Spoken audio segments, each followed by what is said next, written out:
Welcome everyone. It seems like ages ago, I was just standing here thinking, it seems like ages ago that I did this a week ago, and I don't know, it seems like ages. So welcome to Kitchen Connect this afternoon. My name's Tracy, and I'm here live at Matters of Taste Cooking School in Mount Pleasant. I'm cooking, it's just so delicious this. Wait, I am cooking a coffee banana cake with white chocolate buttercream frosting. I know, so nice. So welcome everyone. If you're watching on one of our Facebook groups, very big welcome to you. If you're watching on Matters of Taste website, hello. And a very special hello, of course, to all our Cooks Collective members on the Cooks Collective site. So if you're there, you can tap a little hello in the comment box, and it will be really nice to know that you're there. Ask away any questions that you want to during the next 40 minutes or so, and I haven't got my icing bag. I knew there was something I'd forgotten. That's okay. We'll get that sorted during the thing because the cameraman is here today as well. So if you've got any questions to ask, fire away and the cameraman will relay them to me. Good afternoon. Yeah, there you go. He's a man of few words. Very, what's the word? Frugal. That's not a bad thing, being frugal, but it's just like, don't say too many words because I always do. All right, so I'm going to start. So you guys on the Cooks Collective will have the recipe as well with you. And for the people who have already got a printed recipe, there is a little typo in there, which I've corrected on the Cooks Collective. But anyway, we'll move on from that. I'm sure everyone will work it out what's going on. So let's start with the cake. I have my oven on at 170 fan. If you don't have a fan, 180 will be perfect. I'm just sort of being a little bit more accurate on my cooking temperatures and whether I've got a fan or not, because there is a little bit of difference in there. Over the years I've learnt why, but I won't go into the science of that. So today I wanted to do banana bread because we are getting some beautiful bananas from Carnarvon in our produce boxes from the Sweeter Banana, Carnarvon Sweeter Banana Co-op up there. And I know they've been through a bit of a rough time with the old cyclone or whatever it went through there a few weeks ago, but we're still getting fantastic bananas. But I wanted to save this very precious one to show you because if you're not a very ripe banana lover, of course, look at all that sugary goodness in there. Of course, this is the best type of banana to make a banana cake. So what we do at home is we just take the bananas, if they're really ripe like this, and we're not making a carrot cake straight away, we take them out and we just break them into smaller pieces like this, and we pop them into a plastic container and just freeze them in the pop them in the freezer like this, broken up, so that whenever we want a banana smoothie or to make sort of banana anything, or even banana ice cream, because that's all it takes is banana and whizzed up in the processor, you've got some bananas. So never ever waste them, because the sweeter the bananas, i.e. the more ripe they are, the better the cake is. So here's a middling banana. So that's still, some people like eating them really ripe and some people don't. I prefer my bananas like this third one. So that's a ripe banana, and this one is ripe, but it's a little bit firmer. I can feel that it's firmer, this one. So whilst this banana's nice and firm, it will be much harder to mash up. So in fact, I might just use my hands, because I'm trying to do it in a bowl so that you can see right through the bowl. And then this bowl is a little bit on the high side for making a cake in, but I just wanted to try and give you the best experience, really, that you could possibly have watching this video. Okay. So very messy, isn't it? I just love getting in there with my hands. So of course, bananas first ingredient, and I have a fork here, and I'm going to just roughly mash them up. I'm very happy to have a few bits of banana in my banana cake and banana bread. The cameraman was asking me earlier on, like, what's the difference between banana bread and banana cake? And I don't know for sure, but unless somebody else knows out there and they can tell me, I'm sort of thinking that banana bread comes from, because it's cooked in a loaf tin, or maybe banana bread has got different ingredients in it, not as sugary, I don't know, as banana cake. So if anyone's got the answer out there, let me know. Otherwise, I'll just make it up and say that's why. So you can call it banana bread if you do it in a bread tin. If you do it in a round tin, then you've got to call it banana cake. Banana loaf comes from the loaf tin, loaf of bread. 2 eggs go in now. So we're mixing all the wet ingredients together. You can see I haven't got a mixer here. I'm going to use a mixer for the icing in a minute, but at the moment, we only need the bowl that we can just mix up. So that's really nice and easy. I've got 2 of the lovely Charcoal Springs pastured eggs. And because I am a total vanilla-holic, I love it, I'm going to put at least, 1 3/4 to 2 teaspoons of vanilla in there. And of course, we're using the beautiful Hey Lala vanilla, which you can get at supermarkets. So that's that one. What else is the wet ingredients? We've got yogurt in here as well. So this is going to go in to this mixture. So here's the fat component of this banana bread as well. And I'm just going to mix that round a little bit. And the flavouring of coffee actually comes from, look at how orange that is. It's not the actual like lens or anything like that. It's just bright orange because the eggs are so beautifully fresh, and the chooks have been eating some wonderful things to make them bright orange. So I just did a couple of grinds off our coffee machine this morning, and I'm going to put in 2 tablespoons of coffee ground coffee, 2 tablespoons of ground coffee into there. I'm going to keep a little bit aside for the topping. So that's our coffee, banana, and vanilla, and all the other bits and pieces to go in there. Now, I need my scales. There again, I was going to get my scales out. It's been a bit of a day, let me tell you. I don't know whether anyone else has had a bit of a day as well, but it's been a bit of a day here. So my brain's a little bit frazzled. So... Just can I just say hello to Sally, Sandy, Dale, Natalie. Oh, Dale as well. I wonder if it's the Dale that's in Yallingup. Are you in Yallingup or somewhere down south, Dale, I think, at the moment? And, anyway. Sandy say, Google says that banana bread uses a heavier flour and has no icing. A heavier flour? Yeah. But what does it mean by a heavier flour? Wholemeal, like a wholemeal flour? Rye flour? That's interesting. All right, so in go the, oh look, just before we add the dry ingredients to the wet ingredients, and thank you, Sandy, for looking that up. Heavier flour, what do you class as a heavier flour? I am going to be melting the white chocolate buttons just while I'm mixing in the dry ingredients, because that'll take a couple of minutes. So I have my pan on with some water in. Try not to let the water touch the base of the pan. I have a feeling, and I'm there again, Sandy, maybe you can look this up for me, because I've never actually found the answer to this. Why should the water not touch the base of the bowl? Because isn't steam as hot as boiling water? Maybe it's not as hot as boiling water. But the other thing I thought of is if the water touched the bottom of the bowl as it's it may boil over. It might like that. I can't explain it in words. But I've always wondered about that, because I don't think it would make very much difference to the actual melting temperature of the chocolate. Yes. So Sandy says whole wheat flour. Whole wheat flour. So I would say that they're talking about wholemeal flour. And Natalie said baker's flour, maybe. As in a bread flour. I'm actually using baker's flour as well, because I still haven't got any plain flour, because I haven't bothered looking for it, to be quite honest. Okay, it's interesting, isn't it? And you know what? At the end of the day, it can be you can call it banana loaf, banana bread, or banana cake. Totally up to you. There you go. You choose. You decide.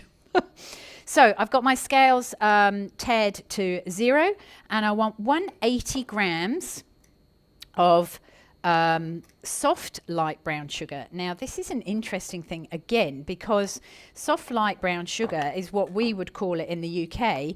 And I remember Bri a few weeks ago saying to me, before COVID, saying to me, Why is it soft light brown sugar? Is light brown sugar soft?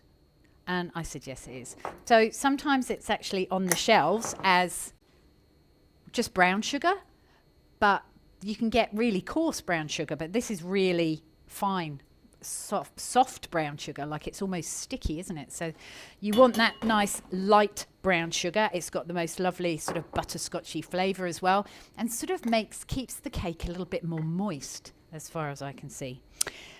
So I'm using wholemeal flour. So on this recipe, you can double check in the notes at the bottom. For those of you who are on the Cooks Collective, you can check on the base. I've actually given you some notes on how to make this banana cake easier. So you can make a plain banana cake. You can make it without wholemeal flour. You can make it totally with white flour. If you haven't got yogurt, you can use buttermilk, or you can use sour cream if you want to. Light sour cream, doesn't matter, like regular sour cream. I've used Greek yogurt. Like even if you've got banana yogurt, is there such a thing as banana yogurt in the fridge? So use that, why not? Or you can put fruits of the forest in there, but I don't know whether, you know, if you don't put the coffee in, then you're going to get another flavour from the other flavoured yogurt. So you can really play around with this as long as you sort of understand what these things do in here and why we're adding them to them. I think it's an important thing to note that you are in charge of what cake you make. So another one would be really nice mango and banana cake. Make it with mango yogurt. Just pull the sugar back a little bit. Otherwise it will tend to be a bit sweet. So with the wholemeal spelt flour, I want 160 grams of this, and I'm only using this because it makes me feel better that I've got wholemeal flour in my cake. And I do love the spelt flour. It is really nice and nutty and a little bit easy to digest because it's quite an old-fashioned flour. There you go, 159. That'll be fine.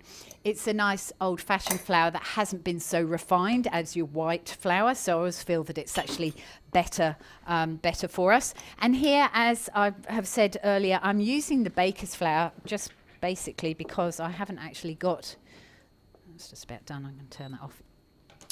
Because I haven't got any regular plain flour. So I wanted to sort of show you, as long as you don't over mix the baker's flour, you're not going to activate the gluten in it. So it's going to be perfectly fine to use in your baked goods.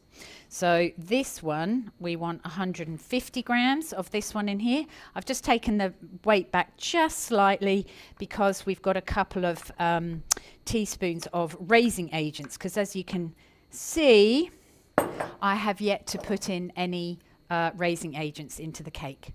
The eggs will be slightly, but not hugely. So we do need to add some raising agents in there. Now, I've put in both baking powder and bicarb of soda. So if you're a baker, you need both of these in your pantry. The baking powder is actually made up of bicarb of soda and cream of tartar.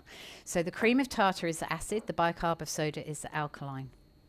Right? Just so that you know, because sometimes you go, why am I putting this in? So we want a teaspoon of baking powder in here.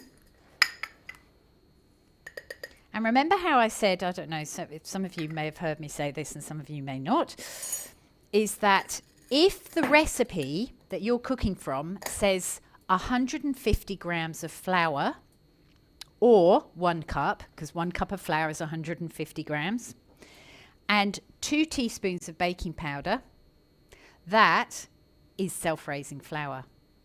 But if the recipe says 150 grams of plain flour plus 1 teaspoon of baking powder, that is not self-raising flour. That's like half strength self-raising flour. So don't go substituting self-raising flour for it, okay? And sometimes, you know, people will put cup measures to do baking because it's quick to measure it out. But to be quite honest with you, it's not nearly as accurate as measuring out by grams, because especially with that soft light brown sugar, a tightly packed cup of sugar weighs substantially more compared to a lightly packed cup of brown sugar. So I think that cups are a little bit ambiguous like that, and it's probably safer if you want to have your baking work out, you know, perfectly, that you actually do have the proper weights rather than, rather than the cup measures. So mixing this in. I'm pretty sure some cakes would have a little bit of oil in here at this stage as well, perhaps, but I'm not going to do that. I think we've got enough fat in here from the yogurt. All right, so there's our mixture. So it is, I mean, it is quite a heavy sort of mixture. It's almost a bread-like mixture as well, isn't it? Oh, last thing, makes a big difference. Pinch of salt. Right, and I'm going to put a pinch of salt. I'm going to put a pinch of salt in my bowl with my icing. When I'm going to do my icing, you can't see it because it's out of the picture. Just before I forget, because I'm sort of not reading the recipe, I'm going a little bit by heart. So here we have my cake tin, a loaf tin, and I believe, what have I put? I believe it's 1.5 litre capacity, because you know all loaf tins aren't created equal, are they? So with this loaf tin, sometimes you'll get a loaf tin that's got higher sides, longer. Oh, excuse me! Where did that come from? I think it was the dog burped then. That shows I'm getting old, doesn't it? Doesn't it show I'm getting old? Oh my goodness. Okay. And I think I've just missed my eyebrow appointment as well. I've just remembered that too. That's really sad, isn't it? Because I've got ISO eyebrows under this fringe and I needed to go and get them done today. And I just remembered it was 1 o'clock. See what I mean about today? It's just not good. Can't wait to go to bed. So in this tin, the cameraman's still laughing. How to make your wife feel bad when a little bit of burp slips out. I think we need a blooper for that one. Eaten anything for ages. I don't know where it came from. Okay, so we'll just move right along from that. Hope it's given everyone a nice laugh at home. So I've lined my cake tin. I've lined my cake tin with non-stick baking paper, but you can see that it's not quite 100% lined. And it doesn't matter at the end of the day. All I want to do is have this bit so I can take it out like that. So I find it much easier to have one piece that goes across, and you'll see that this cake was cooked in there, and I just haven't washed it. What's the point? Saving time. Time management tip, that one. Don't wash your cake tin. And then in goes the mixture. Now, you'll also see, I'm going to try and do it with my left hand so that perhaps you might be able to see it in here. But this could go horrifically wrong because the camera's over there. Gosh, it's really strange doing it like this. So you can actually see that the bicarb of soda, as it has hit the wet mixture, it started to release CO2 already. So the great thing about bicarb of soda is that it gets activated twice. So it gets activated once when it's hit, I've got to change my hand, when it's hit the moisture, and then it gets activated a second time when it goes into the oven. So if you're thinking about, the thing that I always used to wonder about was why, when you're making a date slice, why do you have to soften the dates in the bicarb of soda? With bicarb of soda, and that will soften the dates, one, but number two, it's activated CO2 in there when it's hit the hot water, but then as it goes into the oven, it will lift the date slice a little bit more and make it a little bit lighter as well. So this is going in the oven at 170, and it'll take about 45 minutes. So let's put this on 45 minutes. Okay. So, going quite well so far, apart from that little hiccup or burp. Yes? Sandy's asked, what is, or how much is a pinch of salt? Oh, good question. I really would like to sort of say that a pinch of salt is about 1/8 of a teaspoon, Sandy. And I am talking about salt flakes, not granular salt. If you had 1/8 of a teaspoon of granular salt, that would be 2 pinches. Because weight to volume, granular salt is twice as heavy. Does that answer your question? So that's how I work it out. And I'm using a pinch of salt because basically I'm using it, there's no salt in the banana cake, so hence a little bit of salt with your sugar is always really nice. It always works out really nicely. And in the icing here, I've got unsalted butter. So with all the sugar that I'm going to be putting in, here it is, 300 grams of sugar. With all that sugar that I'm going to be putting in, this is going to need a little bit of salt to cut through it. Because we've got the chocolate in there, chocolate and salt really good together. And so it'll just balance out. Like I keep saying to people, the salt is like, I'm just going to turn this on. Salt is like that person who, say you've got a party going on and the party's a bit quiet to start off with and everyone's sort of standing in the room and going rhubarb, rhubarb, rhubarb like they do. And salt arrives.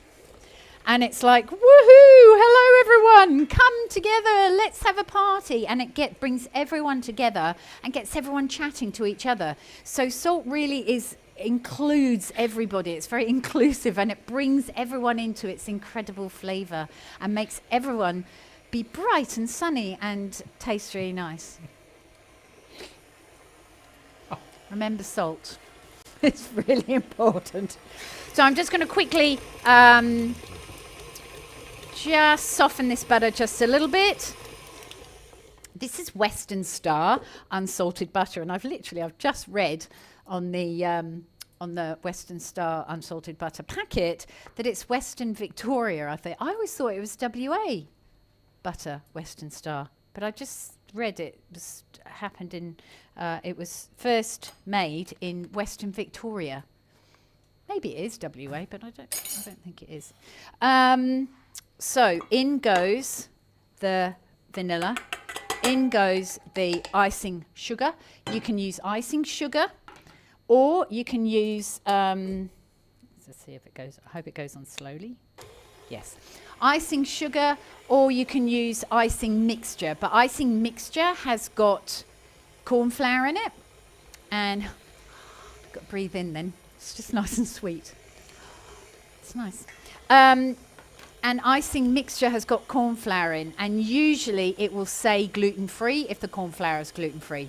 So just to let you know that that's the difference between those two.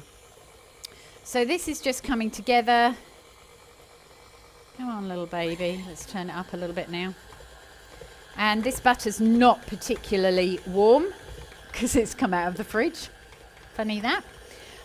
This is a divine frosting on here. I'll turn that off. Our water's cooked. Divine frosting. So I'm going to let that whiz around just to lighten up a little bit. We've got the chocolate that is melted, but I don't want to put really hot chocolate into the butter icing. Otherwise, I'm going to obviously melt the butter and then it just won't really whip up like it's whipping up really quite nicely now already. So I'm going to run and get my piping bag because I can't pipe. Oh, the cameraman's running to get my piping bag. So it's in the cupboard under there. There are two white baskets. One's got the nozzles in and one's got the piping bag in. It's handy, isn't he? Yeah, left hand side. Yep. So both baskets. Did I say two? I did, didn't I? Both baskets. That's it. Awesome. He's a bit shy. He doesn't want to come into the shot. All right. So let's get this ready. Now, what have I said on the thing? A number 11 plain nozzle. If I'm right, that should be a number 11. Oh, that's lucky. So I didn't have to look through all of those. Awesome. Okay. Put those over there. So this is a lovely mixture to put on top of this cake. So I'll add I've just got to do it this way around. I'm sorry for showing you the bottom of the bowl, but this is obviously still warm enough to scrape into the bowl like this. You can use dark chocolate if you want, or I think milk chocolate would be really nice if you want. Yes, we've got a question. Did you say icing mixture or pure icing? Either. You can use either icing mixture or pure icing sugar. Icing mixture has just got the corn flour in to stop it clumping. Regular icing sugar has may be a little bit lumpy and you may have to sieve it. But usually I'm a bit lazy and I will put it into the mixer and allow the mixer to beat the lumps out of the icing sugar, and I usually find that that's absolutely fine. Oh, it's so lovely. Now, I really think that someone should come up with a white chocolate buttercream frosting like face cream, because that's beautiful. So I'm going to use my inbuilt scraper to get all of that buttercream off the paddle, because I'm such a cruel wife. No one's going to have the licks. Yeah, Does she's that mean mean like that. Yeah, Very that's mean. to get you back for Yeah. laughing at me all those times. All those times. So, and this cake, as I'm doing this, I want to tell you that this cake will be won by somebody who has placed an order for one of our produce boxes this week. If you're watching this on the Cooks Collective, not live, I'm sorry you've missed out. It could be years. It could be 2028 or something like that, because this is 2020 at the moment. But you've absolutely missed out. But for people who are watching it live, someone can win this cake. So if you buy one of our beautiful fruit and veggie boxes, if you're in Perth, we're doing deliveries now. And we're very excited about the deliveries. Well, we would have been very excited about the delivery had it worked first off.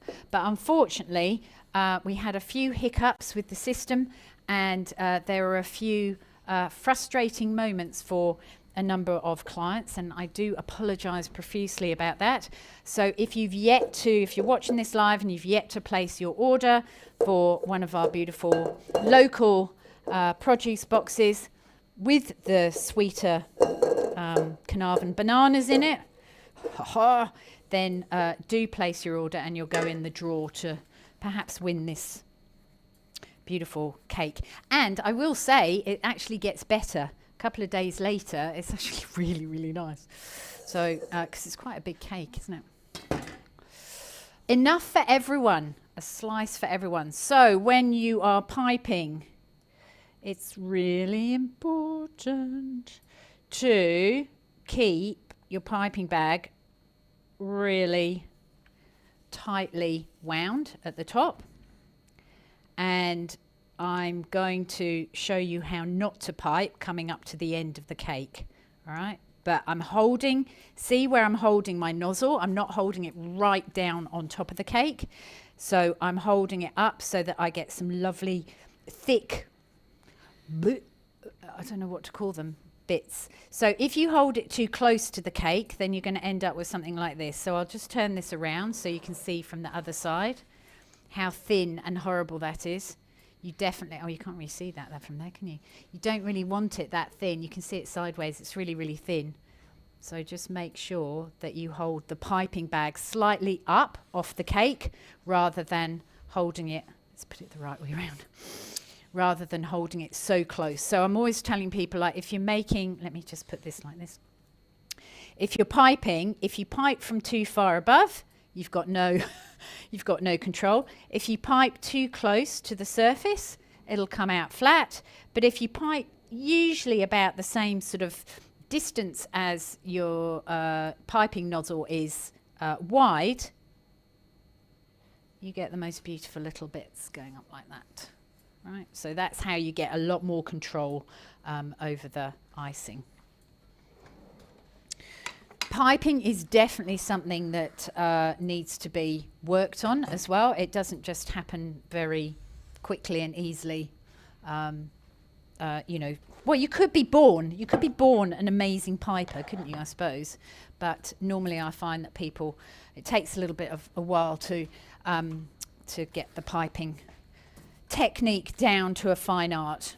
And the number 11 nozzle is a 1.1 centimetre wide nozzle, just to let you know. You can pipe whatever you want to on the top of that, but I just think that that's pretty... I think that that's pretty... I can't remember what I was going to say then.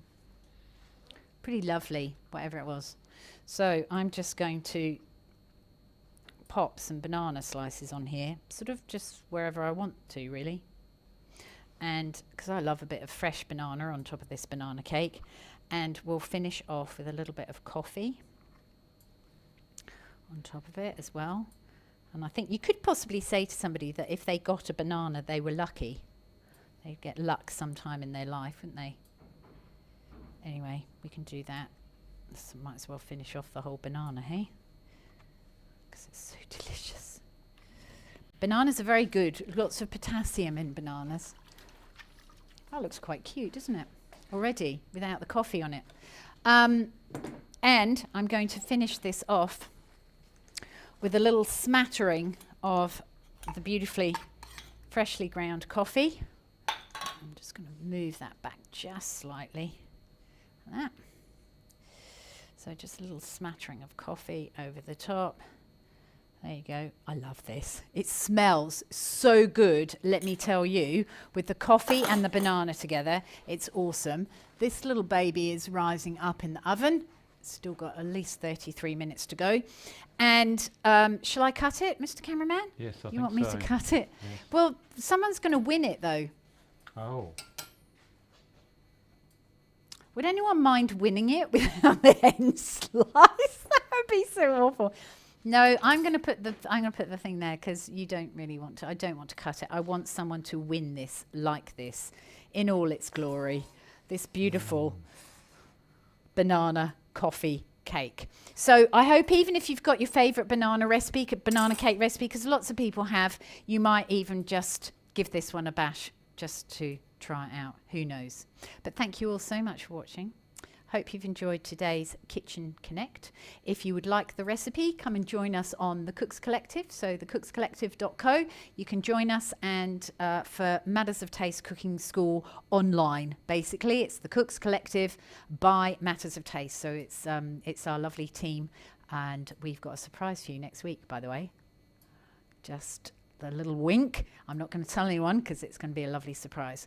So next week I'm going to be showing you how to make a hipster chicken tray bake with winter vegetables, smoky chicken, and it's really delicious. So I'd love to see you next week at 2 o'clock. Thank you so much for watching. Get your produce box in and I'll cover this and keep it very, very safe for whoever is going to win it this week. So enjoy your coffee and banana cake with a cuppa at some time, perhaps over the weekend. Thanks so much for watching. Bye.